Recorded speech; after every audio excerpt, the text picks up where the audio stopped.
Hey there, and welcome back to my series, Building My Dream STI, and today we have a lot of issues to talk about regarding the STI. I mean, me and this car have been through it these past 2 weeks, and I have a lot to catch you guys up on, so without further ado, let's get right into it. So let's talk about the elephant in the room.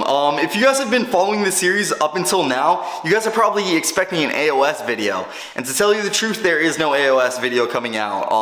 I made a full video, I recorded the whole thing, and I edited the whole thing, but when it came time to actually publish it, I could not. I did an awful job of showing you guys what is actually going on. I did an awful job walking you guys through and explaining things.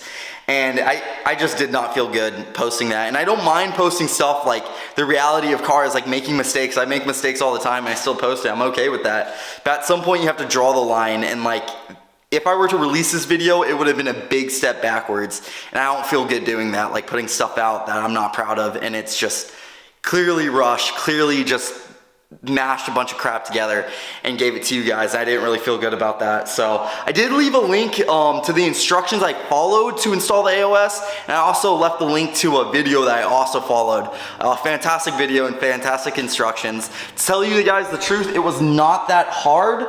In hindsight, it was not that bad. It's pretty self-explanatory when you're looking at the instructions and following some walkthroughs.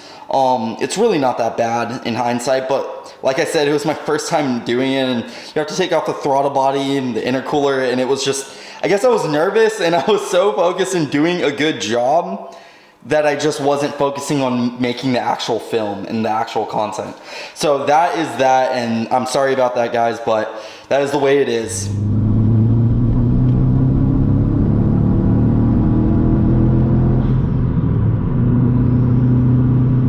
So that right there was the car misfiring. It was breaking up into boost. It was kind of fine driving around the city and idling in the highway speed, but once you got into boost, the car just completely broke up. And these are the codes that it threw. We have P0000, P0137, P0301, P0303, P0502. So that was a lot of codes, as you can see.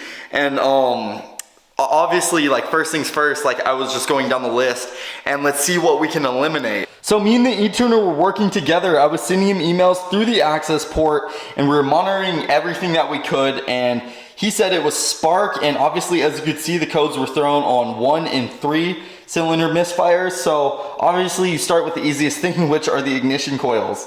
We swapped the ignition coils around. That actually did not do anything. I did buy a new ignition coil just to see if one of the misfires would go away. Again, that did not do anything, so it was not the ignition coils. Next thing's spark plugs. I was really scared about this because everyone says, you know, you have to lift the engine, it takes 3 hours, takes forever. It was actually not that bad. I was able to do all 4 spark plugs in an hour. It was really not that bad. I actually kind of enjoyed it. So for those of you that have not done spark plugs and you are scared to do them, they are not that bad, I promise you. So after the spark plugs, it actually did get better. I'd say it was at 80%. The car felt really good, not perfect. It was still breaking up into boost, but we were headed in the right direction. So next thing I did was look at the O2 sensor. As you can see, the code for the O2 sensor was triggered, and that makes sense because I did change the downpipe, if you guys remember, in the cat pack. So I did touch the O2 sensor, so I must have bumped it or broken it. I don't know, I must have screwed something up putting the O2 sensor back in. So I replaced the O2 sensor, and we're actually doing really, really good. I'd say it was about 95%. Like, it was much better. Like, it was really, really good. The car was handling great. It was performing great. We continued doing our revisions until we got another check engine light. And after successfully getting through 5 map revisions, the scary one showed up. P0021. If you're not familiar with Subarus, that's a pretty scary code for a number of reasons. But long story short, that was just a punch to the gut, man. I mean, that one hurt so bad. Because after putting on all these aftermarket parts, everything went great. We got the first map. Everything then went to crap pretty quickly. After spending all that money and time, I replaced all this stuff, and finally a glimmer of hope. I was like, okay, that was the worst of it, we're done. Then the final boss fight came and that code triggered. And I'm not gonna lie, I took like 2 days off. I turned off the lights, closed the garage, and just did not look at this. I was just really frustrated and really, really upset. Anyways, 2 days later I came back and it was this camshaft sensor over here on the driver's side. You guys can find plenty of tutorials on how to replace that. But I replaced my camshaft sensor and that did actually end up fixing the code. There's no more code. You guys are all caught up now. Congratulations. The car, I'd say, runs 98% well. Like, it's pretty damn healthy and it feels really good. It's not until you get into like the higher end, like you start to hit like, I want to say 6,000 RPMs, like you're really at the top, then it starts to break up again, and there's a slight misfire on cylinder 4 that we found. It's so tiny, it's something so little and insignificant. I don't know what else it could be. Maybe it's the injectors, maybe the cylinder 4 injector is clogged. So I'm gonna take care of that and see if hopefully that's it, and that completely ends all these misfires. But the computer says everything's fine, the codes are fine, we've checked everything else on the car, the timing, everything is excellent. It's literally just this tiny little misfire on cylinder 4.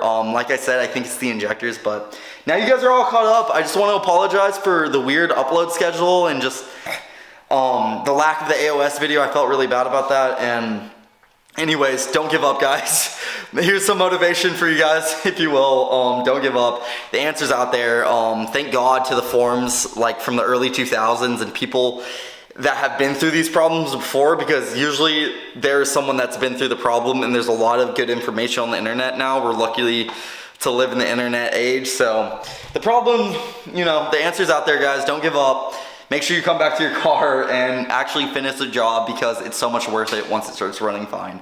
But in summary, the car is running 98% good. There's still a little misfire, and I'll try to figure that out. But anyways, we have some good stuff coming. We have some fun things coming. So thank you guys. Stay tuned, and I really appreciate you guys' support. Please like, subscribe, all that good jazz. And I'll see you guys in the next one. See you later, guys.